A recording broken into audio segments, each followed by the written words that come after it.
दिल्ली विधानसभा चुनाव का रिजल्ट आते ही जहां दिल्ली में बीजेपी को भारी बहुमत से जीत ने जय श्री राम के नारे के साथ पूरे शहर में उत्साह की लहर दौड़ा दी, वहीं भागलपुर में भी भाजपा के कार्यकर्ताओं और समर्थकों में इस जीत की खुशी साफ झलक रही है। भागलपुर में बीजेपी की जीत के जश्न में लोग अबीर गुलाल लगाकर मिठाइयां बांटते और एक दूसरे को बधाइयां देते हुए नजर आए। इस दौरान क्षेत्र के प्रमुख भाजपा नेता और कार्यकर्ताओं के बीच उत्साह का माहौल देखने को मिला। भागलपुर के भाजपा जिला अध्यक्ष संतोष शाह ने कहा कि यह जनता का प्यार है, भाजपा जनता के लिए जीती और जनता की सुख सुविधाओं पर ध्यान रखती है। यही वजह है कि हमारी पार्टी दिल्ली में बड़ी जीत हासिल कर पाई और अब बेहतर काम करेगी। इस जीत का सारा श्रेय प्रधानमंत्री नरेंद्र मोदी को जाता है। वहीं मौके पर भाजपा के भागलपुर इकाई के अध्यक्ष संतोष शाह, प्रीति शेखर, पंकज कुमार, रोहित पांडे, बंटी यादव, श्वेता सुमन, रानी वाजपेयी समेत दर्जनों पदाधिकारी एवं कार्यकर्ता मौजूद थे। जहां अरविंद केजरीवाल की आप पार्टी की हार और राहुल गांधी की कांग्रेस पार्टी की कमजोर प्रदर्शन की चर्चा हो रही है, वहीं बीजेपी की इस शानदार जीत से भाजपा के कार्यकर्ताओं में काफी जोश है। केजरीवाल भी हारते हैं,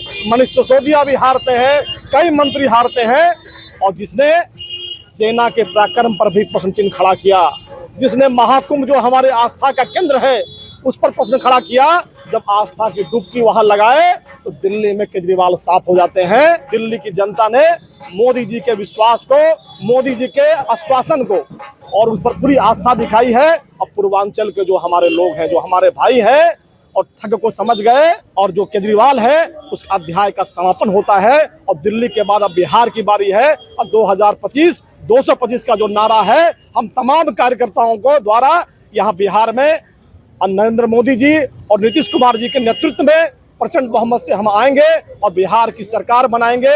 अरविंद केजरीवाल ने एक ईमानदारी और सच्चाई के नाम पर सत्ता में आने का काम किए और जस्ट उसके विपरीत आचरण करने का काम किया है, और देश की जनता यह समझ चुकी है। जिन्होंने सनातनी पर प्रश्न चिन्ह उठाने का काम किया, उसके संस्कृति को अपमानित करने का काम किया, ऐसे लोगों को दिल्ली की जनता ने सबक सिखाया है और लोगों ने मोदी जी की गारंटी में विश्वास व्यक्त करते हुए वहां प्रचंड बहुमत के साथ भाजपा को जिताने का काम किया है। और अब आगे बिहार में यही दोहराने का काम यहाँ की बिहार की मतदाता करने वाली है और प्रचंड बहुमत से नीतीश कुमार और मोदी जी के नेतृत्व में बिहार में पूर्ण बहुमत की सरकार एनडीए की बनेगी। पूरे नतीजे का बिहार में बहुत सकारात्मक परिणाम देखने को मिलेगा और दिल्ली के चुनाव में आम आदमी पार्टी का पूरा चैप्टर क्लोज हो चुका है। कांग्रेस का सुपड़ा साफ हो चुका है और जिस पार्टी ने झूठ फरेब का सहारा लेकर दिल्ली की जनता का मत लेकर उस सत्ता के सिंहासन पर पहुंचने का काम किया, उस झूठ फरेब को भी जनता ने नकारा है और राष्ट्रवादी विचारधारा और सुशासन की व्यवस्था को कायम करने वाली पार्टी भारतीय जनता पार्टी को दिल्ली वालों ने दिल से लगाया है और हमारी प्रचंड जीत हुई है। मैं आदरणीय प्रधानमंत्री नरेंद्र मोदी जी के नेतृत्व को और दिल्ली के सभी आम कार्यकर्ताओं को मैं बहुत बहुत बधाई देती हूँ। 12 साल की लड़की के साथ प्रेम हो जाएगा आपको? यहाँ पे सर कुछ गलत हरकत किए हैं। स्कूल के अंदर, बाथरूम के अंदर आप लोगों ने उसे रंगे हाथों पकड़ा है। कोड है, ऐसे सब शिक्षक कोड है, सब शिक्षा से जितना जल्दी हो इसको डिस्चार्ज करवा देना चाहिए। कड़ी से कड़ी सजा होना चाहिए। ऐसे शिक्षक का जरूरी नहीं है। भागलपुर में एक बीपीएससी शिक्षक पर 8वीं की छात्रा से छेड़खानी का आरोप लगा है, जिसके बाद ग्रामीणों ने बंधक बना लिया और शिक्षक की पिटाई कर दी। सूचना दिया कि आपके विद्यालय का इस तरह का बात है, इस तरह का प्रेम प्रसंग चल रहा है, आप लोग उसको समझाइए।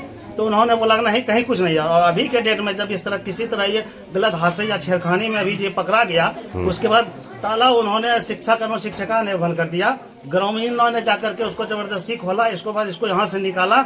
इतना माहौल गर्म हो गया था कि इसको यहाँ पे सिलेंडर करके लाए, तब फिर अभी थाना प्रभारी को ऐसे शिक्षक होने चाहिए स्कूल में। एकदम ऐसे शिक्षक तो बताइए, प्रेम लगता है शादी भी हो रहा, ये खोल दिया है। अगर एक लड़की से इस तरह ये करेगा तो और लड़की के साथ क्या मैसेज। मामला भागलपुर के गोराडीह प्रखंड के गंगा करहरिया स्थित आदर्श मध्य विद्यालय का है। बताया जा रहा है कि शिक्षक बाथरूम में छात्रा से छेड़खानी कर रहा था, तभी दूसरे शिक्षक ने देख लिया। इसकी जानकारी ग्रामीणों को दी। वहीं जानकारी के बाद ग्रामीणों ने जमकर हंगामा किया, शिक्षक को बंधक बनाकर उसकी पिटाई कर दी, जिसके बाद शिक्षक को पुलिस के हवाले कर दिया गया। आरोपी शिक्षक तरुण कुमार ने मीडिया को बताया कि वो छात्रा से प्रेम करता है, उसके अभिभावकों से भी बात करना चाहा, बात नहीं हो पाई। वहीं शिक्षक के इस हरकत पर ग्रामीणों का आक्रोश चरम पर पहुंच गया।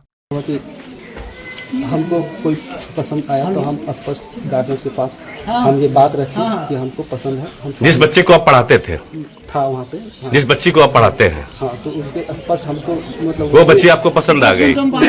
किस क्लास की थी सर? 8 के साथ थी, 8 की बच्ची है।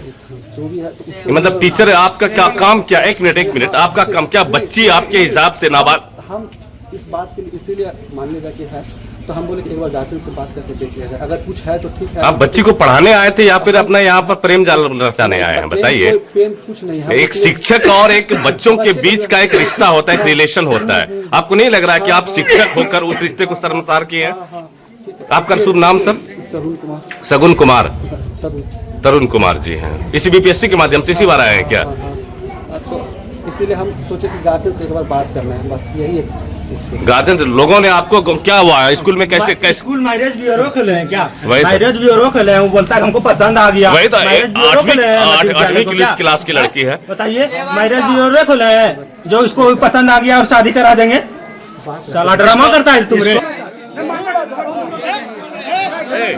थप्पड़ कोई नहीं उठाइएगा, कानून को हाथ में कोई नहीं लीजिएगा, कानून हाथ में लेने का अधिकार आप। ग्रामीणों का कहना था कि शिक्षा के मंदिर में शिक्षक ने गलत हरकत की है। वहीं छात्रा के बैग से शिक्षक द्वारा दिया गया फोन भी मिला है। इधर ग्रामीणों की सूचना पर मौके पर पहुंची पुलिस ने शिक्षक को हिरासत में ले लिया। मामले में डीएसपी विधि व्यवस्था ने फोन पर बताया कि बच्चे और उसके परिवार की ओर से कोई शिकायत दर्ज नहीं कराई गई है। परिजन कोई आवेदन देंगे, इसके बाद ही पुलिसिया कार्रवाई की जाएगी। वहीं मामले में स्कूल के प्रिंसिपल ने प्रखंड शिक्षा पदाधिकारी को आवेदन देकर स्थिति से अवगत कराया। वहीं बीईओ ने वरीय अधिकारियों से कार्रवाई की अनुशंसा की है। भागलपुर जिले के बिहपुर प्रखंड के अंतर्गत सोनवर्षा ग्राम में पंचकुंडिया महाविष्णु यज्ञ सहित त्रिकुंज अखंड रामधुन का भव्य शुभारंभ एवं रामलीला व रासलीला का शानदार आयोजन शुरू हो गया है। यह धार्मिक एवं सांस्कृतिक महायज्ञ 8 फरवरी से 12 फरवरी तक चलेगा, जिसमें दूर दराज से श्रद्धालु उमड़ रहे हैं। इस महायज्ञ में बड़ी संख्या में भक्त पारंपरिक वेशभूषा में सजे धजे उपस्थित हैं, जिससे आयोजन की शोभा दोगुनी हो गई है। वैदिक मंत्रोच्चारण के साथ विभिन्न प्रकार की आहुतियां डाली जा रही है, जिससे वातावरण पवित्र एवं शुद्ध हो रहा है। श्री पंचकुंडिया महाविष्णु यज्ञ के पंडिताचार्य डॉक्टर रतीश चंद्र झा और कई अन्य विद्वान ब्राह्मण यज्ञ में शामिल हैं, जो इस धार्मिक कार्यक्रम में गहन भागीदारी निभा रहे हैं। यज्ञ के साथ साथ निःशुल्क उपनयन संस्कार और एकादशी उद्यापन का भी आयोजन किया जा रहा है। इसके अतिरिक्त यज्ञ परिसर में संत विद्वान मानस संगीत सम्मेलन एवं नाट्य मंचन का भी आयोजन किया जा रहा है, जिसमें वृंदावन के प्रसिद्ध कलाकार अपनी कला का प्रदर्शन कर रहे हैं। यज्ञ परिसर को अत्यंत सुंदर ढंग से सजाकर रखा गया। श्रद्धालुओं के ठहरने एवं भोजन की निःशुल्क उत्तम व्यवस्था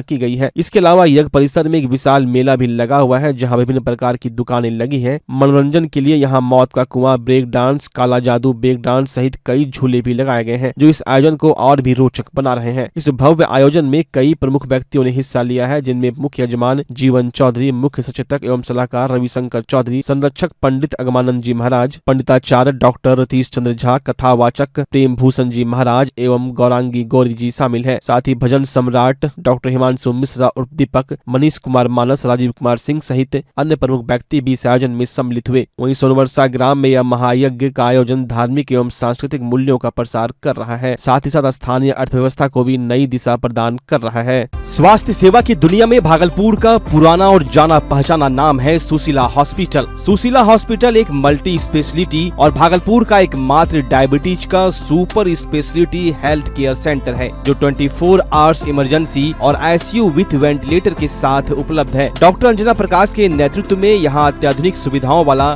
गायनी डिपार्टमेंट भी है। सुशीला हॉस्पिटल में खुद का ब्लड बैंक और पैथोलॉजी की सुविधा है। सुशीला हॉस्पिटल कम कीमत पर स्वास्थ्य सेवा प्रदान करने के प्रति प्रतिबद्ध है। हमारा पता है लाजपत पार्क की दक्षिण, मसाकचक, भागलपुर, बिहार।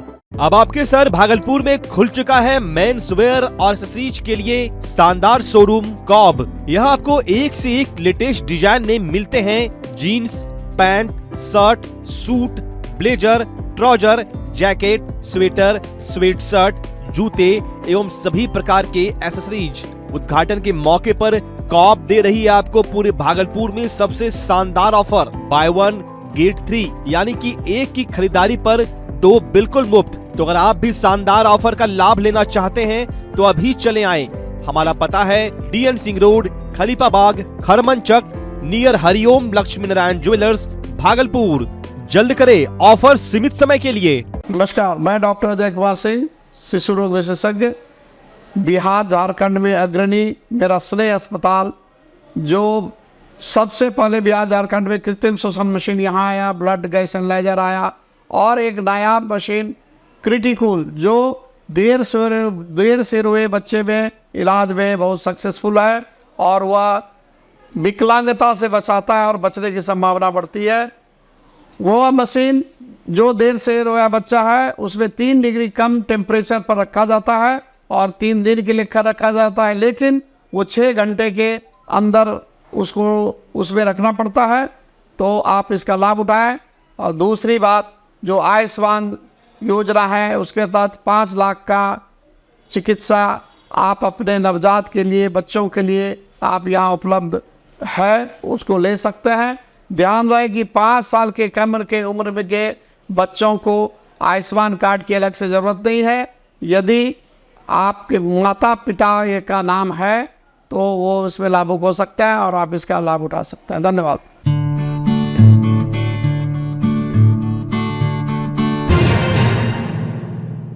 भागलपुर के कोतवाली थाना क्षेत्र की सोनापट्टी में स्थित बजरंगबली मंदिर से बजरंगबली का चांदी का मुकुट चोरी हो गया। घटना का सीसीटीवी फुटेज स्थानीय दुकानदारों के पास मौजूद है, जिसमें स्पष्ट रूप से देखा जा रहा है कि मंदिर के बगल में गार्ड सोया हुआ था। उसी स्थान पर एक युवक कटर मशीन से मंदिर में लगे गेट को काटते हुए नजर आया। जब सुबह स्थानीय दुकानदार अपनी दुकान पर पहुंचे तो देखा कि प्रतिष्ठित मंदिर में बजरंगबली का मुकुट गायब था। इस घटना से न केवल मंदिर की धार्मिक महत्ता को आघात पहुंचा है, बल्कि सोनापट्टी का सबसे बड़ा सर्राफा बाजार होने के कारण दुकानदारों में चिंता का माहौल बन गया है। दुकानदारों का कहना है कि यदि आज बजरंगबली का मुकुट चोरी हो गया तो कल उनकी दुकानों में भी चोरी होने की संभावना बढ़ सकती है। घटना के तुरंत बाद स्थानीय दुकानदारों ने कोतवाली थाना को सूचना दी। मौके पर पहुंचते ही पुलिस ने चोरों की पहचान और उनका पता लगाने में जुट गई। साथ ही इस मामले पर सवाल उठाते हुए यह भी चर्चा का विषय बना है कि मंदिर के पास कोई मौजूद गार्ड को इस घटना के बारे में क्यों नहीं पता चला। पुलिस जाँच कर रही है कि सीसीटीवी फुटेज में दिखाई दे रहे युवक की पहचान कैसे की जा सकती है और चोरों तक पहुंचकर उन्हें कानून के हवाले किया जा सके। वहीं इस घटना से न केवल मंदिर की सुरक्षा पर प्रश्न चिन्ह लग गया है, स्थानीय लोगों और दुकानदारों ने पुलिस से सख्त कार्रवाई की मांग की है ताकि भविष्य में ऐसी घटनाएं दोबारा न हो। रात में तो सब मंदिर बंद करके पंडित जी गए। ये 4 साढ़े 4 बजे की घटना है। वो एक लड़का आया है और जो ये ग्रिल काट के मंदिर का मुकुट, छत और एक छोटा भगवान का मुकुट और छोटा सामान था वो गिरा हुआ मिला, वो अंदर था एक। हाँ, वो हम लोग जब सुबह आए हैं तो हम लोग को पता चला है कि ये ग्रिल काट के यहाँ से ये मोटा मोटी ये 300 ग्राम चांदी का सामान सीसीटीवी फुटेज में आया है कि गार्ड बगल वाले दुकान के पास सोया हुआ है और यहाँ पे वो वारदात कर रहा है। उसका चेहरा फुटेज में सामने अभी क्लियर नहीं आया है। पुलिस आई थी, वो सारा फोटो वोटो करके सारा लेके। क्या लगता है कितने की चोरी हुई? मोटा मोटी वही 30 हजार के आसपास। हाँ। भागलपुर नगर निगम क्षेत्र के वार्ड नंबर 44 स्थित गंदी बस्ती में बिना बरसात के ही नाले का पानी सड़कों पर जमा रहता है, जिससे आने जाने वाले लोगों को काफी परेशानियों का सामना करना पड़ रहा है। वहीं कई तरह की बीमारियां भी फैलने का डर लगातार लोगों में बना रहता है। नाले की उड़ाई लंबे समय से नहीं हुई है, वहीं पानी के बहने का भी रास्ता नहीं है, जिसके कारण जल जमाव की समस्या लंबे समय से यहाँ के लोग झेल रहे हैं। नगर निगम के अधिकारियों को कई बार शिकायत की गई, लेकिन आज तक समस्या का समाधान नहीं हो पाया। स्थानीय वार्ड पार्षद के पति का कहना है कि नगर निगम में शिकायत करने के बावजूद भी कोई कार्रवाई नहीं की गई और लोग नरकिया जीवन जीने को मजबूर है। जब सूखा समय में ऐसा हो जाता है तो बारिश के समय में कैसा हो जाता है? क्या परेशानी होता है? बहुत परेशान, पानी का परेशानी हो जाता है। नाली में पानी बाहर आ जाता है तो गंदगी तो होबे नहीं करता है। तो अभी आजकल का समय है कि गंदगी में आदमी बहुत परेशानी हो जाता है, तो आदमी क्या करेगा? आदमी को तो जीने में तो कोई ना कोई दिक्कत हो ही नहीं जाता है। तो यहाँ पे मतलब बहुत दिन से परेशानी, ठीक भी करता है ना तो फिर भी ऐसा ही हो जाता है। तो आदमी क्या करेगा? कितना परेशानी झेलेगा? प्रशासन को भी बोलते हैं ना तो वो सुनता भी नहीं है, सुन के अनसुना कर देता है। यहाँ पे नाला का निकासी नहीं है। नाला की निकासी वहाँ उधर दिया, उधर बंद कर दिया। उधर अपना कोई जमीन पे पानी तो जाने देगा नहीं।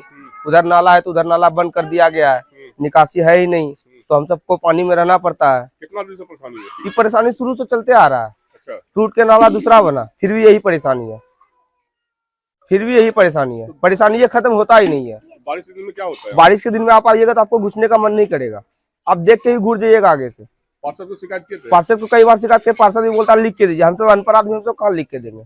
गरीब आदमी कोई सुनने वाला नहीं है। कौन सुनेगा? क्या नाम? आता है आशीष कुमार नाम, आता है, कई बार आता है, देख के चले आता है, करेगा क्या? यहाँ से कितना आदमी आता है, वही दिक्कत होता है। पानी में अगर जो आप आइएगा अगर जो आप आइएगा बरसात के दिन में तो आपको यहाँ पे जो है घुसने का मन नहीं करेगा। आप आगे से देख के जो है रास्ता मोड़ लीजिएगा। और यहाँ कई इंसान यहाँ पे जितना रहता है अगल बगल में हम सब का कास्ट के अलावा बाय द वे अगर जो कोई और प्रजात सब भी रहता है तो वो सब अपना रूट बदल लेता है, चेंज कर लेता है, बोलता है यहाँ गंदगी क्या हम सब करते हैं, नाली का पानी निकलता है उसी से गंदगी आता है। देखिए ये लोग तो बेचारे आते बार बार और बिल्कुल हम भी आते हैं, देखते हैं तो सही पानी निकलता है। मेन नाला का निकासी नहीं है, ये पुराना नाला शुरू से ही बना हुआ है और हम स्टाफ को लेकर आते साफ करते हैं मगर पानी आगे जाने के लिए देता ही नहीं है। मैं क्या करूं, वहाँ बार बार निगम में भी शिकायत जाके करते हैं, बाबू लोग आए फोटो खींचे चले गए, बस आए कोई ध्यान नहीं, बस आए फोटो खींचे चले गए। आए एक दिन के लिए गैंग मांगे, एक दिन में यहाँ से वहां तक यहाँ से नाला साफ होता है। एक दिन के लिए पांच को लेबर आया, दूसरे दिन 2 हो गया, तीसरे दिन खत्म हो गया। ऐसे काम थोड़ा होता है। ये तो धरला एकदम बेइंसाफी चल रहा है। अब कोई देखने सुनने वाला नहीं, निगम भी नहीं सुन रहा आपका, कुछ नहीं सुन रहा, कोई नहीं, बस ठीक है देखा जाएगा। बोले तो परेशान है आपका, पूरा परेशान है, क्या करेंगे, हम भी परेशान है। आता लोग हम सुनते हैं, लोग आके गाली बकता है।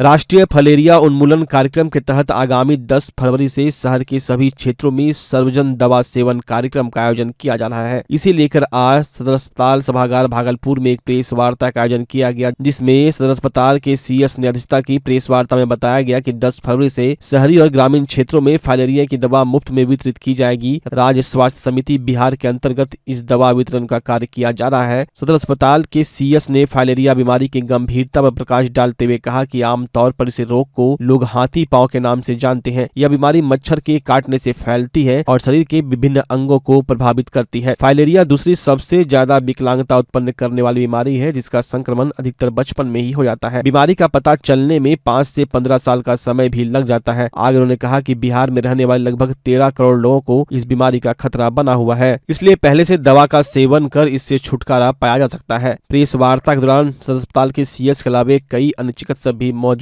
थे। होता है जिस व्यक्ति में अगर फाइलेरिया का कीड़ा है, वो इस दवा के खाने से वो कीड़ा मरता है, जिसके टॉक्सिन के वजह से कभी कभी सिर में दर्द हो सकती है, मितली आ सकती है, बुखार आ सकता है। ये सब क्षणिक चीज़ है जो कि आधे घंटे 1 घंटे में ख़त्म हो जाने वाली चीज़ है। इससे किसी भी लोग को घबराना नहीं है।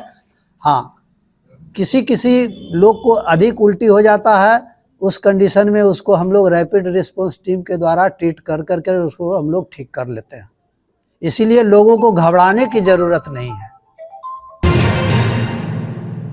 भागलपुर के सुल्तानगंज थाना क्षेत्र के मुख्य सड़क पर मुंगेर से भागलपुर अपने घर आ रहे 2 मोटरसाइकिल सवार जो रास्ते में बाइक रोककर शौच करने लगे, वहीं अचानक तेज रफ्तार ऑटो ने उन्हें कुचल दिया। इस हादसे में दोनों मोटरसाइकिल गंभीर रूप से घायल हो गए। घटना के बाद घटनास्थल पर मौजूद ग्रामीणों ने तुरंत 112 पुलिस को सूचना दी। सूचना प्राप्त होते ही 112 पुलिस मौके पर पहुंची और दोनों घायलों को इलाज के लिए सुल्तानगंज रेफरल अस्पताल ले गई, जहाँ डॉक्टरों द्वारा प्राथमिक उपचार के बाद गंभीर स्थिति को देखते हुए घायलों को बेहतर इलाज हेतु जवाहरलाल नेहरू चिकित्सा महाविद्यालय भागलपुर भेजा गया। दुर्भाग्यवश से मायागंज अस्पताल में इलाज के दौरान 35 वर्षीय भीम कुमार की मौत हो गई। मृतक का घर सरमसपुर थाना लोदीपुर जिला भागलपुर में बताया जा रहा है। परिवार के अनुसार भीम कुमार की शादी मात्र 14 महीने पूर्व हुई थी और उनकी पत्नी वर्तमान में 6 महीने की गर्भवती है। यह हादसा परिवार के लिए भारी सदमे का कारण बन गया है। भीम कुमार नटराज डांस एकेडमी के शिक्षक थे और छात्रों को डांस की ट्रेनिंग देते थे। इस दुर्घटना में उनके साथ साथ 25 वर्षीय शिवम कुमार पिता बबलू तांती घर लालूचक थाना इसाकचक जिला भागलपुर भी गंभीर रूप से घायल हो गए हैं और फिलहाल इलाजरत है। सुल्तानगंज थानाध्यक्ष विवेक कुमार जायसवाल ने बताया, दुर्घटना की सूचना मिलते ही 112 पुलिस तुरंत घटनास्थल पर पहुंची। घायलों का प्राथमिक इलाज करवाने के बाद उन्हें बेहतर इलाज के लिए मायागंज अस्पताल में भर्ती कराया गया। साथ ही एक अन्य व्यक्ति की भी इलाज के दौरान मौत हो गई है, जिसका पोस्टमार्टम विधिवत प्रक्रिया के तहत कराई जा रही है। दुर्घटना में प्रयुक्त तेज रफ्तार ऑटो को जब्त कर थाने पर लाया गया है।